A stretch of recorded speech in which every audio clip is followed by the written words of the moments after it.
carbon costs are soaring. And yet at the same time, gas prices are also down. How could they be up and down at the same time? We'll explain, because that's what's trending. Brought to you by the Sunset Auto family. What's trending? The economy. It's interesting when I say gas prices are up, but they're also down. Here's what I mean. On the one hand, they are down from where they were a year ago because we have a president that actually signals his support for the energy sector, for domestic drilling. You also are at a time in which we are not dealing with any fires at some of the refineries. We were about a month and a half ago in California. One of the main refineries caught fire, and that obviously impacted our supply. And so costs went up. Now, they're still very, very high. They're still way too high. But the good news is a year ago, we were at $4.30 a gallon. Today, we're at $4.08. We're still an entire dollar over the national average. Imagine paying $3.08 for gas. Oof. Oh, that sounds nice. Oh, remember the days where you were paying like $1.50 or a nickel? Well, no, you're too young for that. That was before my time. I'm too young for that, even if I weren't 28 for 14 years. But that, according to AAA, we're still third highest in the country, behind which two states? Hawaii? Yep. California? Yep. Well, in reverse order, but yes, California, then Hawaii, and then Washington State. So that's how we're down, but we're still kind of up. Now, here's why we're up. Carbon prices, part of the Climate Commitment Act and the carbon auctions, yet again climbed. And in this case, when I say climbed, they increased 24% in costs. So in order for any kind of energy producer, gas or oil producer, to operate in Washington State, you have to pay for the permission to pollute, essentially. They want to pretend that this stops pollution and it cuts down on CO2. No, they're just paying to pollute, which doesn't seem like you care about the environment, but just want to make money. Now, what happens when oil and gas producers have to pay more for their basic, business operations? The cost of oil and gas goes up. Weird. It goes like, who pays for it? The consumer. Oh, that's so odd. Well, that's what happened. And we're now attributing about 40 cents to the cost of gasoline, specifically because of the Climate Commitment Act. So when I say we're $1 over the national average, and you've got 40 cents of that is due to a choice that Democrats made, we don't have to be $1 over the national average. And I'm willing to bet there are quite a few people who would benefit from 40 cents less a gallon. Right? It does add. 40 cents is not nothing, by the way, but it adds up over the course of a year. And that's just right now. Gas prices will go up at some point and hopefully also come back down. But we're still, it seems like, putting ourselves in a position where we're always going to be above the national average because of taxes that we put on gasoline.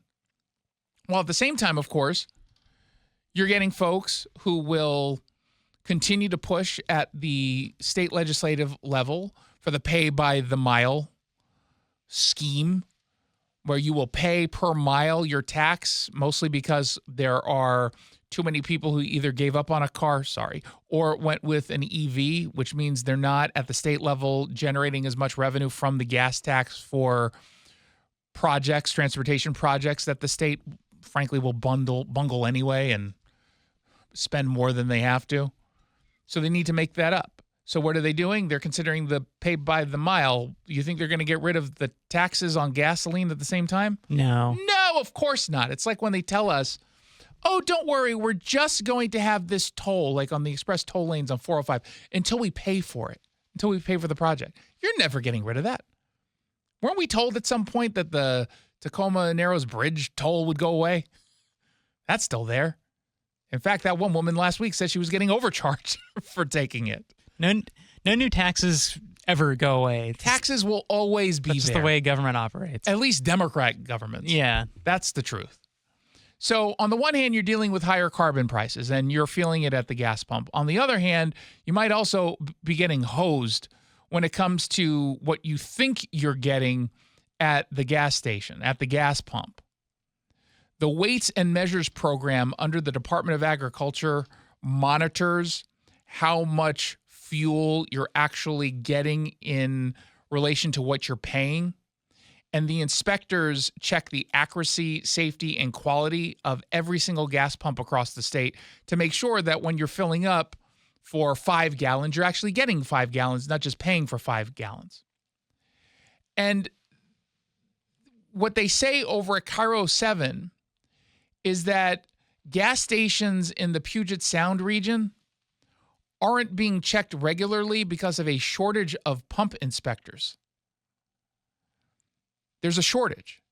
Now, across King, Pierce, and Snohomish counties, you've got 1,055 gas stations.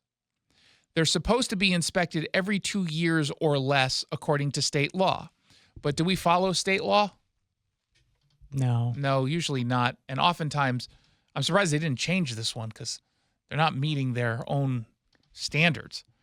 Cairo 7 said they requested the gas station inspection reports from 2023 through 2024. They only got 75 reports out of 1,055. Now, we certainly understand that if you have to do it every 2 years, you're not doing it every single one every single 2 years. There's going to be, but 75, I don't know how you get to that number if you're doing all of the 1,055 gas pumps across those 3 counties, right? Is it possible that the timeline of when they did it managed that they just for an entire 2-year period only covered 75? They did 975 others the next year? I'm no mathematician, but that doesn't seem very likely. That seems very unlikely. Only 7% of the county's gas stations have been inspected in the past 2 years, and a third of the ones that have been inspected, you know what the results were? Bad. They failed. A third of the 75 failed. That's insane. Now, let's just assume, for the sake of argument, that a third of the 1,055 gas pumps or gas station pumps failed. That's a lot, right? That is a lot. And that means chances are when you go and get gas, you are paying for something you're not getting. You're paying more for what it is you're getting.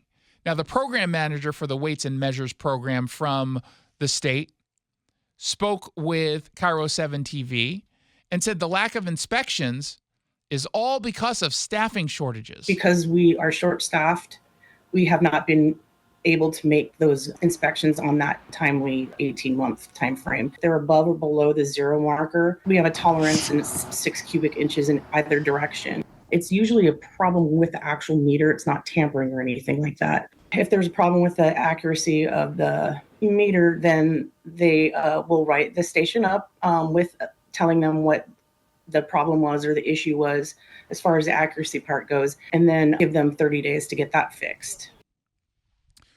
So just to give you some context, because it is kind of difficult to talk about this, like measurements, they say 6 cubic inches comes out to be less than a half of a cup of gas, okay? Reports show some pumps are giving up to 2 whole cups less than what the customer paid for. Now, on the plus side, there are some places where you end up getting a little bit more than what you paid for. But you've been getting ripped off this entire time anyway, and you're not knowingly participating in the ripping off of these gas stations. So we should all feel fine about that. They say 75 stations were inspected from 2023 to 2025. 26 of them failed the test due to calibration accuracy requirements. Out of 26, 14 stations were giving gas away, benefiting the customers. 12 of them were not giving people what they paid for. Now, we have a post over at Cairo7.com or at mynorthwest.com that has all of the stations that were at least looked at. I can tell you that the abnormal ones, one was a Chevron in SeaTac, a Shell in Redmond, Gary's on Pearl in Tacoma, a Fred Meyer location in Federal Way. Lake Stevens has 2 Shells and a 76 station. They had 3. What's going on in Lake Stevens? And what they don't tell us, maybe for obvious reasons, when they say an abnormal or failed test, they're not telling us if you got more than what you paid for or you got less. Because then I think there'd be a long line at the place that gives you more than what you actually paid for. But 3 going on in Lake Stevens, 2 in Tacoma. Again, out of just the 70, or I guess in this case, the 26 that didn't pass. Sultan, the gem of Snohomish County. Maybe they're not a gem anymore. Not that they have any control over the Chevron and Stevens Pass Highway.